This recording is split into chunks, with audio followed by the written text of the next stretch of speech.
Sejam bem-vindos, sejam bem-vindas à live 4 da série de lives chamada Destino Fotografia, diretamente da unidade de Pinheiros, aqui na rua Simão Álvares 107. A gente vai dar início, ou então eu vou começar nesse momento, mais uma live, e o assunto de hoje não poderia ser outro além de fotografia de paisagem.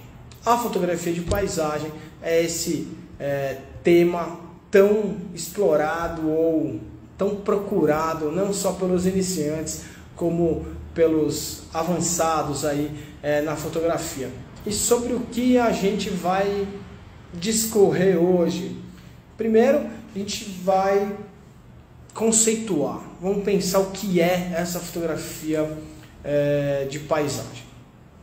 Depois a gente vai falar sobre algumas características da fotografia de paisagem. O negócio está aqui bem na minha frente, eu vou ter que mudar um pouco o ângulo, só para eu ler o meu PowerPoint que ficou um pouco aí para o lado e eu não consigo ver.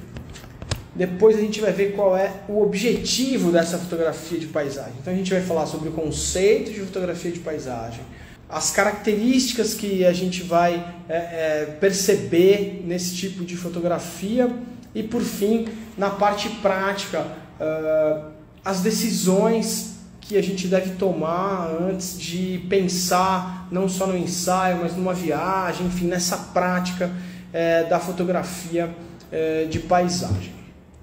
A respeito, então, do conceito, ou seja, a definição do que é fotografia de paisagem, de maneira geral, a definição sobre a fotografia de paisagem é bastante simplista.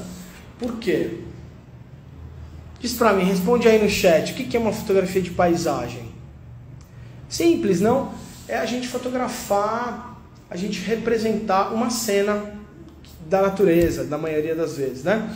A gente também tem as paisagens urbanas, mas imagino que todos tenham em mente, quando viram aí o convite da live, que a fotografia de paisagem, ou a de hoje, que a gente vai falar sobre isso, está mais relacionada à fotografia da paisagem natural, né? A conceituação ou a definição da fotografia de paisagem pode ser muito simplista, que é essa que a gente já falou, a representação de uma cena. Sem dúvida, errado não está, mas é uma definição bastante primitiva, não? Porque qualquer pessoa dotada de um dispositivo, e leia esse dispositivo um telefone celular, ou uma câmera, ou um tablet, ou qualquer ferramenta que registre uma imagem, de preferência uma câmera fotográfica, é capaz de frente a uma cena, de frente a um ponto turístico, captar uma boa imagem ou uma imagem decepcionante de paisagem. Eu estou pensando agora nesse turista, nesse leigo que está portando uma ferramenta, um dispositivo, e fica diante de uma cena que ele considera fotografável. Olha, esse é um termo que já nem se usa mais, porque tudo é fotografável hoje. Mas, então, esse iniciante, esse turista, esse leigo, ele fica diante de uma cena fotografável que para ele é extremamente importante, ou ele acha que é extremamente importante, e ele somente sabe disparar a câmera, o dispositivo, a ferramenta no automático, e ele registra aquela imagem. Essa é a maneira simplista de se fazer uma foto de paisagem. Estar num lugar que, por sua própria natureza, já se configura ou se apresenta como algo interessante. Uma obra de Deus, né? Uma obra da natureza. Mas esse fotógrafo leigo, ele, através da falta de conhecimento, enfim, do seu equipamento... Olha, Jorgeão, qual seria o papel sociopolítico de um fotógrafo de paisagem? É uma pergunta importantíssima e o que a gente pode dizer a respeito disso nesse momento é que o Lalo de Almeida, fotógrafo da Folha, ganhou um prêmio Ouro Press Photo fotografando a Amazônia por 10, 12 anos, e ele fotografa toda essa transformação e não deixa de ser uma fotografia de paisagem com um cunho documental.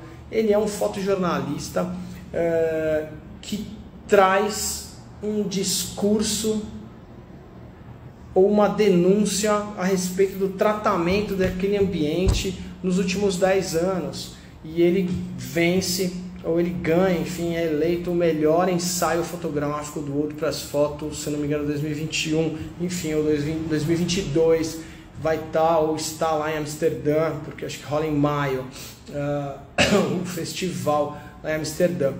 A gente tem um outro caso importantíssimo para a fotografia, que é o caso do Ansel Adams, que é esse mestre, né, esse professor de fotografia de paisagem, que diante lá de toda a sua experiência, sua vida, sua vivência, faz uma transformação nos Estados Unidos significativa, que é conversar, enfim, conseguir uma audiência com o presidente da República e determinar a instauração de um parque nacional de proteção ambiental, né? Não seria o papel de qualquer fotógrafo registrar as transformações da sociedade em determinado tempo e espaço? Isso nem sempre, né, Jorgeão? Depende da sua intenção. De alguma maneira, as transformações serão registradas. Umas com intenção, como a do Lalo de Almeida, como a do Ansel Adams, como a do Weston. Outras pelo fotógrafo ser contratado por uma empresa, enfim, por alguém que o obriga, entre aspas, né, a fotografar, e isso é registrado, e a gente vai se comparar essa foto dos anos 60 com a foto dos anos 80, a gente vai ver uma transformação, por exemplo, no assunto que você sabe muito, que é a moda. Então um fotógrafo de moda, apesar de não ser contratado para fazer um trabalho documental, se ele é esse fotógrafo de moda como Irving Penn, por exemplo, que fotografou por 40, 50 anos, se você pegar as primeiras fotos e as últimas fotos, a gente vai ver uma transformação na sociedade significativa. Então os fotógrafos são esses caras que fotografam, né, Jorgeão? Você sabe muito bem o que é isso. Meu mestre, meu professor. Muito bom. Mas mesmo o Ansel Adams dizia que o papel dele não era esse. Ele dizia que se o trabalho dele fosse utilizado para esse fim, ótimo, mas não era essa a intenção primordial. Ótimo comentário, Campi. E digo mais, os meus maiores heróis não diziam que eram artistas, por exemplo, eles diziam que eram fotógrafos, mas as pessoas diziam que eles eram artistas. E o Ansel Adams é um desses caras, porque ele tinha, inclusive, esse discurso surge em um momento de rivalidade com o Cartier-Bresson, quando o Cartier-Bresson falava que a galera da Califórnia, ele, Weston, a Cunningham, entre outros, faziam fotografias bonitas, mas elas não queriam, elas não transformavam a sociedade ou a humanidade. E aí o Adams usa esse discurso e no final, ou enfim, no decorrer aí da história, a gente percebe que os dois estavam certos, né?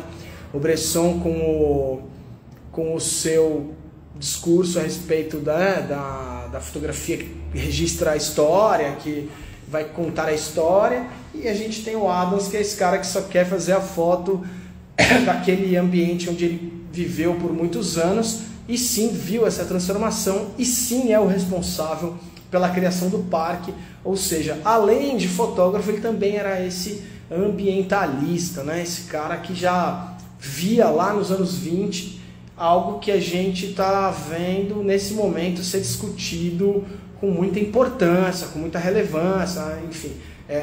O discurso do século XX, do começo do século XX, é precursor disso que a gente está vivendo hoje, aquecimento global. São a previsão desses caras que já pressentiam ou sabiam que isso ia acontecer, né? Lembrando sempre que o fotógrafo, ele é um cara multitarefas, né? O fotógrafo nunca é só fotógrafo, ele ele acaba vendo, estudando, lendo, se interagindo com diversas disciplinas. Então essa atividade multidisciplinar, sim, onde a gente precisa buscar conteúdo, informação, combustível em diversas mídias, em diversas fontes, para a gente conseguir filtrar e materializar esse nosso imaginário, porque a gente não faz nada mais do que materializar algo que a gente já vê e prevê e imagina de alguma maneira, mesmo que seja lendo um livro, mesmo que seja ouvindo uma música, vendo uma peça de teatro.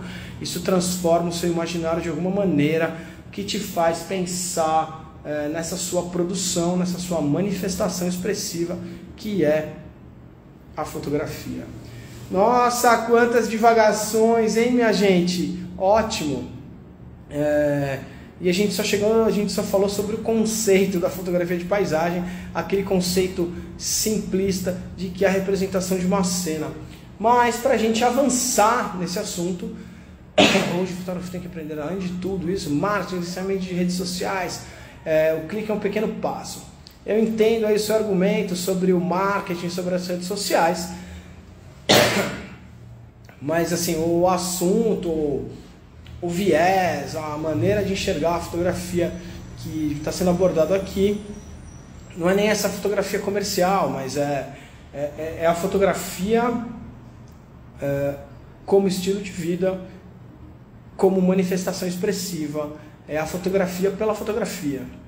Independente se a gente vai botar ela na parede à venda, na galeria, no site, na rede social, tá? Que essa fotografia ela pode ser sim utilizada ou explorada de diversas maneiras, e atualmente, sem sombra de dúvidas, a grande massa, a grande parcela, a grande porcentagem dos interessados, iniciantes ou não, na fotografia sim ganhar de certa maneira uma visibilidade e expor esse material nas redes sociais. Isso entra em conflito, entra em choque com um discurso que eu tenho a respeito da fotografia há muitos anos. Afinal, são quase 20 anos de sala de aula, e isso me dá cancha e bagagem para argumentar a respeito do desejo, da intenção, ao longo de muitos anos, ver essa mudança, porque também quando eu comecei a dar aula não tinha essa necessidade do Instagram, e hoje existe. E entra em conflito então com alguns princípios, alguns discursos que eu, Rodrigo, acabo desenvolvendo. O primeiro, que é a questão de transformar o seu hobby numa profissão, como a gente é obrigado, né? Isso, como as pessoas nos obrigam, ou como a gente mesmo se obriga. Você, por exemplo, Camp, que é esse cara que viaja, fotografa, como as pessoas nos obrigam, ou a gente acaba se obrigando porque quer mudar de profissão, quer mudar de atividade, mas como a gente se obriga a transformar um hobby em profissão. E isso às vezes pode ser decepcionante, pode ser traumático, enfim. E uma segunda questão, que na verdade vem antes dessa que eu apresentei agora, que como o fotógrafo, naturalmente o iniciante não vai ter essa perspectiva, mas a partir de um momento que ele começa a desenvolver essa prática fotográfica, como ele traz a fotografia para o seu dia a dia, ele não sabe nem quem ele é como fotógrafo, o que ele pretende fazer com essa fotografia, para onde ele vai com essa fotografia, ou qual é o interesse dele de fotografia. E aí resvala na primeira questão que foi apresentada, de ter que ser profissional, né? Então o cara nem começou a fotografar, ele já tem que ser profissional, ele já tem que trabalhar, e ele não sabe nem ainda para onde vai, e vira assim uma bagunça, né? Vira uma bagunça. O fotógrafo, desse assunto que a gente está falando, de paisagem, primeiro ele tem que aprender a fotografar, primeiro ele tem que fotografar, ele tem que entender o processo criativo dele, para onde ele vai, o que ele pretende com essa fotografia, né? E esse é um assunto, fotografia de paisagem, que é bastante difícil, né? Discutir essa profissionalização. Em primeiro momento você vai começar essa fotografia por prazer, e muitas pessoas têm um preconceito com a palavra hobby, por hobby. Existem muitos fotógrafos hobbyistas melhores do que muitos fotógrafos profissionais, comerciais, né? A gente tem um caso muito importante aqui no Brasil dos fotógrafos hobbyistas que criaram a primeira e única vanguarda fotográfica brasileira, que é a fotografia moderna, que está absolutamente em alta nesse momento, né? No mundo, não é no Brasil, no mundo, tá? Que é a galera do Fotocine Clube Bandeirante, aqui de São Paulo. Muito bom. Então a gente começou falando sobre o conceito, né, dessa fotografia de paisagem, que é muito simplista, que é a representação de uma cena, e a gente passa então para o segundo tópico, que é o objetivo da sua fotografia, do fotógrafo. O que o fotógrafo, quando vê uma paisagem que ele acha interessante, que ele acha que é bonita, ele pretende com isso? Vamos lá, comenta aí, galera. Vai, Jorgeão, o que você pretendia lá na Chapada dos Veadeiros, quando você, bem, não sei se você estava lá para fotografar paisagem. Bem, eu estava lá, estive lá e vivo lá sempre para fotografar paisagem. E qual é essa intenção? Eu quero conseguir, através da minha imagem, transmitir algum tipo de sensação, alguma emoção nessa pessoa que está vendo a minha fotografia. Essa pessoa que está vendo a minha fotografia é um observador. Eu fotografo e o processo ele começa com o meu imaginário, com o meu olhar, com o meu registro, com a minha publicação, e aí você, observador, vai interpretar, vai olhar, vai observar a minha imagem e vai, enfim, ter a sua relação com essa comunicação, com essa imagem que eu transmiti ou que eu mostrei para você. O meu objetivo com essa apresentação da imagem é que você consiga sentir a mesma sensação que eu tive nesse lugar. A minha intenção é lembrar que um dia eu estive lá. É exatamente isso. E além de estar, eu conseguir transmitir a mesma sensação, ou enfim, né, a sensação que o observador quiser ter desse lugar, dessa cena, enfim, desse ambiente que eu tive. Quando eu empunho uma câmera e pretendo produzir uma foto, a gente tem que lembrar que a fotografia é comunicação. Eu estou me comunicando com alguém. E se ninguém me mandou fotografar, eu estou fotografando porque eu quero e tem um motivo.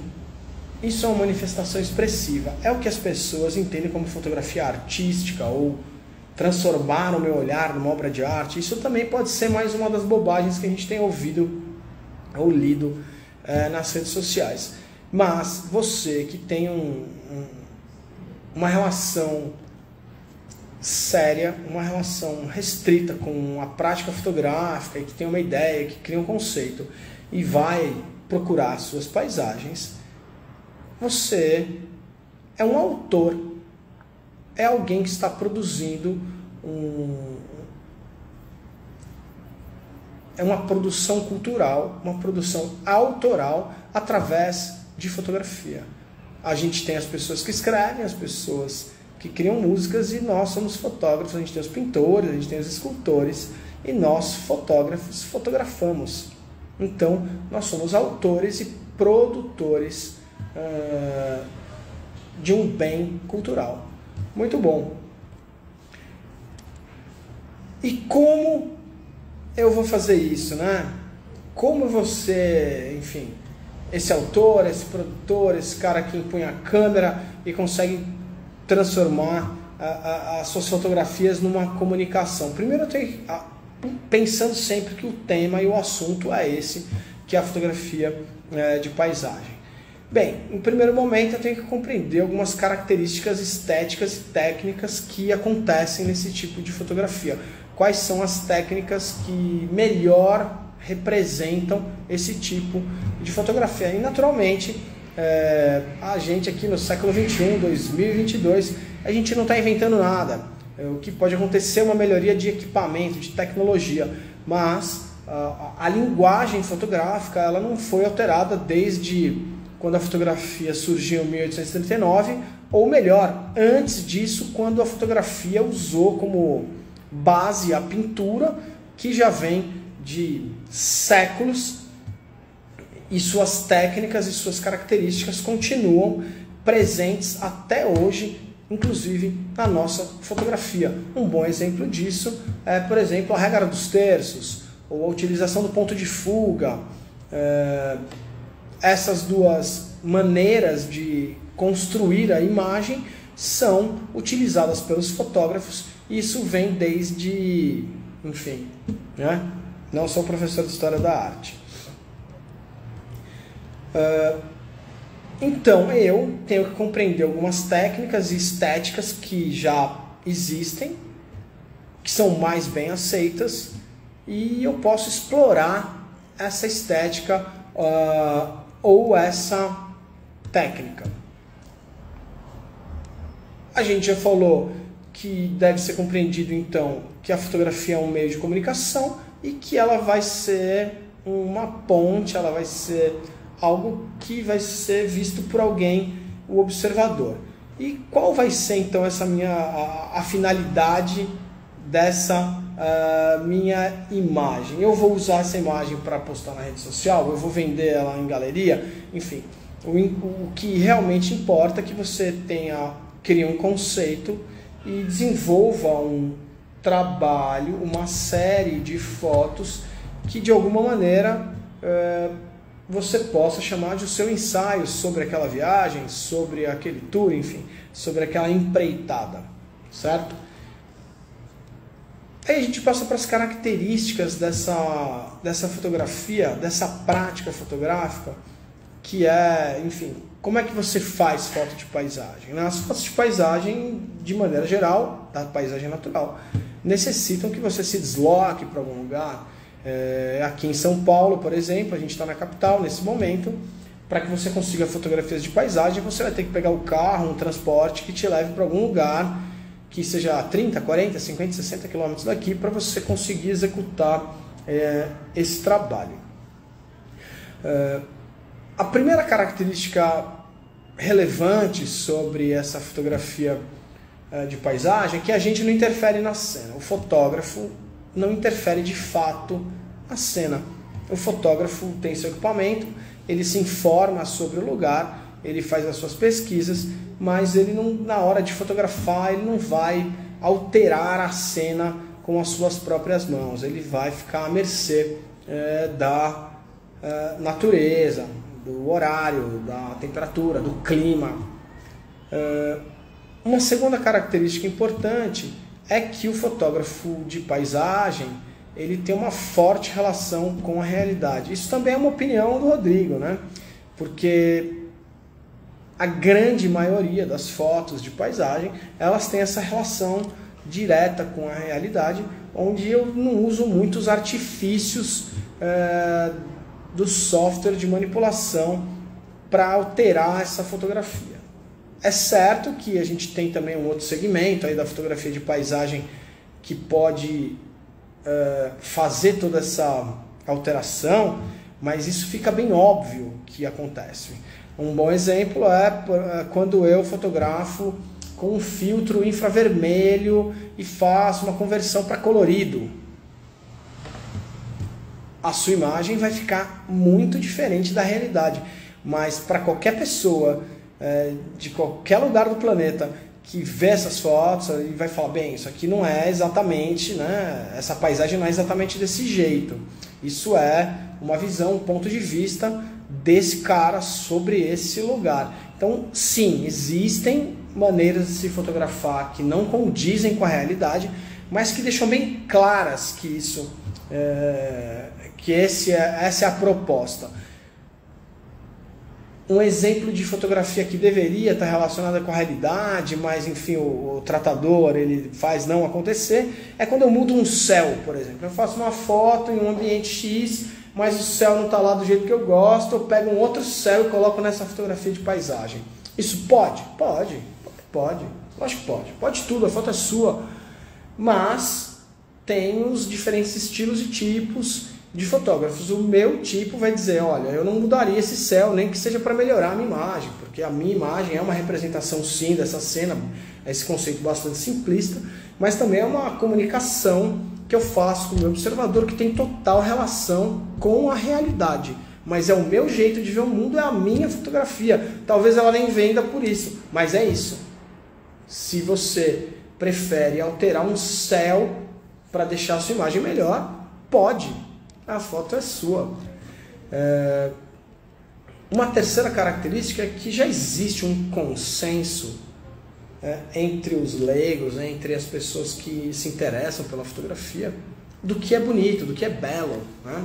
A gente tem sim essas paisagens da natureza, os pontos turísticos não surgem à toa, né? Enfim, e eu, sabendo registrar esse belo que já é um consenso da natureza, de certa maneira, eu imagino que a gente vai ter maior aceitação com essas imagens, né? Na fotografia de natureza, na fotografia de paisagem, a gente tem, por exemplo, o nascer e o pôr do sol, que são dois assuntos aí que são muito parecidos esteticamente e que dão tem uma boa aceitação. Uma fotografia noturna, hoje também tão famosa, aí a astrofotografia, são fotografias que, quando apresentadas, tem uma boa aceitação, as pessoas gostam, né? Uma quarta característica que a gente vai compreender nessa fotografia de paisagem é que a natureza é que está no comando, a luz é que está no comando. Eu não estou no comando de nada, eu só estou no comando do meu equipamento e do meu olhar. E eu fico sujeito, sim, aos horários.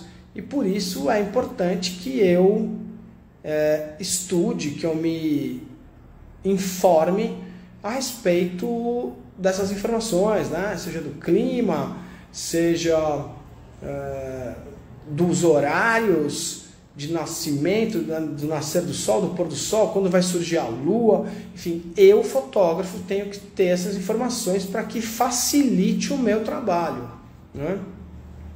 O que a luz controla? Vamos lá, o que a luz controla?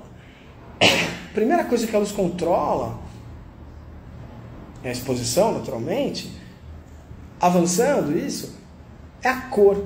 É a cor que eu vou registrar essa minha cena. E a cor é um elemento na estética fotográfica que vai estar relacionada com a sensação que o observador vai ter quando enxergar a sua imagem, quando observar a sua imagem, quando ver a sua imagem. Então, a gente sabe, por exemplo, que na produção de imagem, quando a gente cria uma imagem com tons que vão para o azul, a gente vai chamar isso de tons frios. E a gente tem as imagens que vão para os tons amarelos, para os tons vermelhos, que são os tons quentes. E a gente tem o mundo real. A gente está lá fotografando o nascer do sol. Qual é a cor do nascer do sol? Qual vai ser a melhor maneira de representar, pensando na cor, esse nascer do sol? Levando a imagem para o azul ou levando a imagem para o vermelho? Então são informações que são, de certa maneira, naturais. Não vou chamar de instintivas, são naturais. Se o sol ele vai para essa linha do vermelho, por que não ajustar o meu equipamento de maneira com que eu sature um pouco mais o vermelho? o oposto acontece quando eu estou fotografando à noite, porque se eu sei que a luz no período da noite, antes do sol nascer, faz com que o registro da cena fique mais azulado, por que que eu, através da minha técnica, do meu conhecimento, não vou saturar mais, ou vou registrar essa cena já com esse clima do azul? Então a primeira coisa que a luz vai controlar nessa minha fotografia de paisagem é a cor. Que cor eu vou registrar nessa minha cena? E essa é uma decisão do fotógrafo. Naturalmente existe a cor da luz naquele momento, e eu posso ir a favor ou eu posso ir contra, né? Eu posso ir no sentido de reforçá-la, ou eu posso ir no sentido de contrastá-la, no sentido de ir em outro sentido. Como eu sou esse fotógrafo do mundo mais real, prefiro fazer a luz noturna ser azul, a luz do nascer do sol ser mais amarela, laranja, vermelha, né? Mas isso é uma questão de gosto. O importante é que você tenha conhecimento teórico e técnico para conseguir atingir esses objetivos na comunicação através da sua fotografia. Então o primeiro controle que a gente vai fazer com a luz é a cor, que está diretamente relacionado ao clima. Clima no sentido mensagem. Quando esse observador recebe essa informação da imagem, o que ele vai sentir. Então eu já faço uma conexão da cor com o clima e a emoção. O que esse meu observador vai sentir quando ele vê a minha imagem. O que de fato eu quero é que ele sinta algo próximo ou igual ao que eu estava sentindo quando eu fiz aquela fotografia. Então essa fotografia, essa manifestação expressiva, que as pessoas entendem como essa fotografia artística, em contrapartida ao conceito de fotografia, assim, que a fotografia de paisagem é a representação simplista de uma cena, ela vai muito além quando eu falo de me comunicar com o observador, tentando transmitir ou transmitindo as mesmas sensações, utilizando as técnicas necessárias para que isso aconteça. Olha, essa fotografia de paisagem, ainda vou dividir ela em 3 tipos, tá?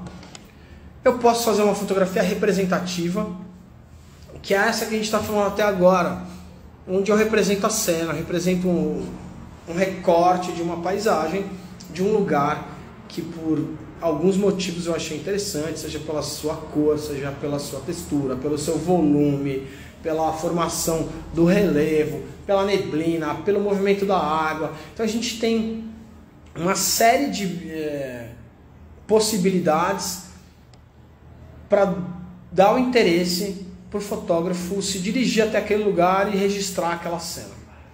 E o primeiro tipo de fotografia é esse representativo, o que está mais relacionado com a realidade, e você, através da sua técnica, pode fazer. Tá? A segunda maneira que eu quero apresentar para vocês é a gente usar como referência algum tipo de manifestação expressiva que já existe. No caso, aqui eu quero citar para vocês, por exemplo, a vanguarda artística surgida no sul da França, o impressionismo. O impressionismo tinha uma maneira sui generis de representação das paisagens, e essa é uma vanguarda, ou foi a vanguarda que melhor se relacionou com a fotografia, com os fotógrafos. Pela maneira com que eles representavam suas cenas, eles iam a campo, eles faziam rápido, cada um tinha um traço. Então, os impressionistas, eles se manifestavam, eles pintavam de uma maneira que se parece muito com a dinâmica de atuação de um fotógrafo, em virtude do tempo, em virtude da externa, e através de técnicas fotográficas, através de enquadramentos, através de seleções de assuntos, desculpem, a gente pode também usar como referência as pinturas dos impressionistas e trazer aquela estética para a fotografia. Então, um segundo tipo de fotografia que a gente poderia apresentar aqui, o primeiro foi o representativo, o segundo é um tipo de fotografia impressionista, onde a imagem apresentada tem relação direta com a estética da pintura dos impressionistas. Uma terceira maneira, um terceiro tipo de fotografia de paisagem, fazendo uma evolução do mais real para o mais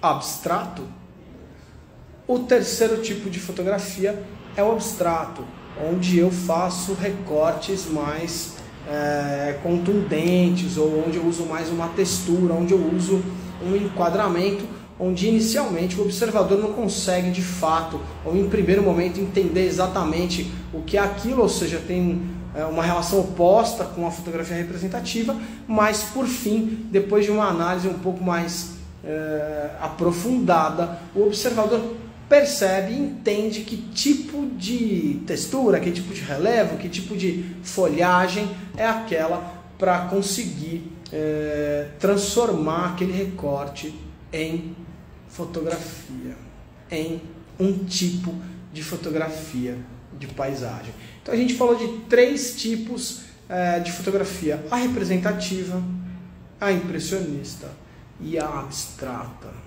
O abstratismo, né? A arte abstrata também é uma vanguarda, ok? E aí a gente chega então na parte final, que é sobre as dicas, sobre a prática dessa fotografia. Né? Mesmo você morando numa metrópole, mesmo você vivendo numa cidade, numa capital, é certo que é possível você se deslocar 50, 60 quilômetros para uma área mais periférica, uma área um pouco mais metropolitana, uma área fora dessa capital, que te dê condições de praticar essa fotografia. Aqui em São Paulo, que é essa megalópole apocalíptica, onde ninguém consegue imaginar que é possível fazer uma fotografia de paisagem, se a gente se deslocar 50 quilômetros de Avenida dos Bandeirantes, você vai lá no Pico do Jaraguá, por exemplo, para fotografar. Mesmo dentro da cidade, você tem a Serra da Cantareira para fotografar. Então é possível sim você praticar essa fotografia de paisagem. A primeira dica é: fotografe o mesmo lugar sob diferentes condições. Se você conseguir ir para o mesmo lugar com bastante frequência, fotografar no dia nublado, no dia ensolarado, no começo da manhã, no final da tarde, em diferentes épocas do ano, você vai ganhar a experiência de olhar, você vai ganhar essa experiência visual, você vai começar a entender como aquele ambiente funciona.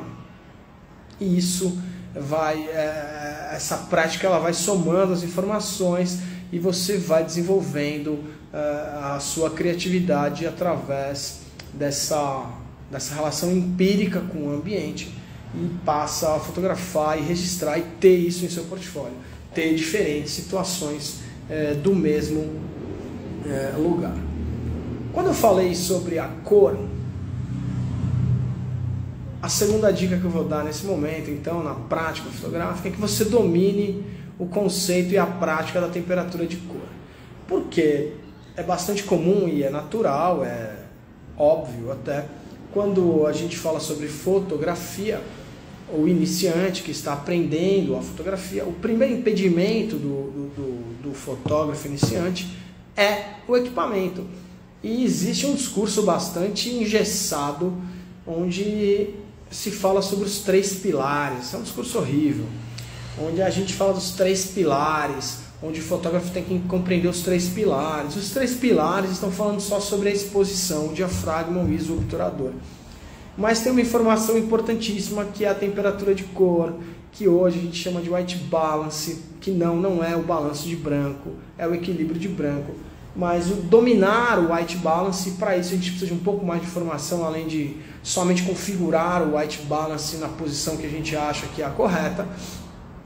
É necessário um pouco mais de informação teórica para que você domine o uso da temperatura de cor, que você use isso no seu discurso fotográfico, para que você use isso como uma técnica que te ajude a fazer a comunicação que você quer, que você pretende. Uma terceira dica é que você explore diversos enquadramentos. Então, é bastante comum, né? Eu que viajo com grupos, a gente vai com um grupo fazer fotos e tal, todo mundo aponta a câmera para o mesmo lugar. Essa é a hora que talvez seja interessante você olhar para o lado oposto. Se está todo mundo olhando para o mesmo lugar, talvez seja a hora de você olhar para outra cena. Então, fotografe também o que a gente chama de clichê, o que é necessário. Você vai para Paris, você vai fazer a Torre Eiffel, mas é importante que você também explore outros enquadramentos. Não fique com essa intenção, com esse desejo de reinventar a roda, porque isso não vai acontecer, mas faça do seu jeito e explore outros enquadramentos que fuja um pouco desse tradicional, ok?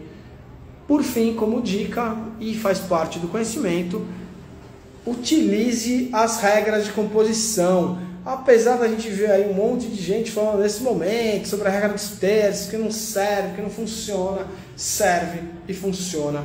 Então, conheça as regras de composição e utilize isso na hora de fotografar. Então, quer dizer, se eu quiser pegar meu equipamento, me dirigir para um lugar, pegar meu carro, rodar 50, 60 mil, 2 mil, 3 mil quilômetros e me dispuser a criar um conjunto de fotos daquele ambiente por algum motivo, é importante que eu tenha conhecimento e técnica necessária para transformar esse meu desejo, isso que está no meu imaginário, em um conjunto de fotos. E para isso eu preciso conhecer sim as regras de composição, eu preciso conhecer as técnicas de exposição, eu preciso ter conhecimento sobre os objetivos, qual é a melhor objetiva, sobre os filtros, e se a foto que você quer fazer precisa de mais manipulação digital ou não. Ou seja, não é só pegar a sua câmera e apontar para a cena. Isso é uma foto, ok? Que pode ser um registro legal, você mostra para sua família, seus amigos falam que as suas fotos são bonitas. Desculpem. Você coloca no seu Instagram e ganha 500 likes, mas isso não vai te fazer realmente o autor daquela fotografia, inclusive, que você gostaria. O primeiro assunto que o fotógrafo precisa conhecer, ou a primeira característica que o fotógrafo precisa ter, é curiosidade por essa teoria, por essas referências, saber que outros fotógrafos também já fizeram essas fotos nesse lugar que você está ou pretende estar. Muito bom, nosso encontro está chegando ao fim. Para finalizar, eu vou falar sobre um momento que eu considero mágico. Essa é uma dica para que você utilize tudo que foi falado aqui para você. Pegue seu equipamento. Se você não tiver esse conhecimento todo, busque essa informação. Mas tem um momento que eu acho mágico nessa fotografia de paisagem, que é o alvorecer, que é o nascer do sol. E aí uma coisa pessoal, eu gosto da noite, eu gosto de estar pronto para a foto por volta de 3 horas da manhã, eu gosto do silêncio, eu gosto da ausência da luz artificial. Aqui em São Paulo é um pouco mais difícil, né, essa ausência, mas a gente consegue, né, se deslocar para algum lugar que tenha menos luz artificial. Campi, o pessoal tem preconceito em conhecer regras. Para quebrar regras, tem que conhecê-las. Fala aí. É exatamente isso. Não quer dizer que você vai ficar usando regra o resto da sua vida, mas a gente tem que saber que elas existem. Tudo começa com elas. E depois eu consigo, através do meu senso crítico, do meu conhecimento, eu consigo entender se isso vale para mim ou não. Eu não vou começar num mundo sem regras. Muito bem. Como eu estava dizendo, o alvorecer, o nascer do sol, esse momento da manhã é muito importante para a fotografia de natureza, ou para mim a fotografia de natureza, de paisagem, porque a gente consegue, num curto espaço de tempo, e a gente está falando assim, curto, 3 horas, 4 horas, a gente consegue ter uma variação muito grande. Eu consigo fotografar desde a noite, a estrela, o rastro, até toda essa mudança, toda essa variação tonal no céu, no horizonte.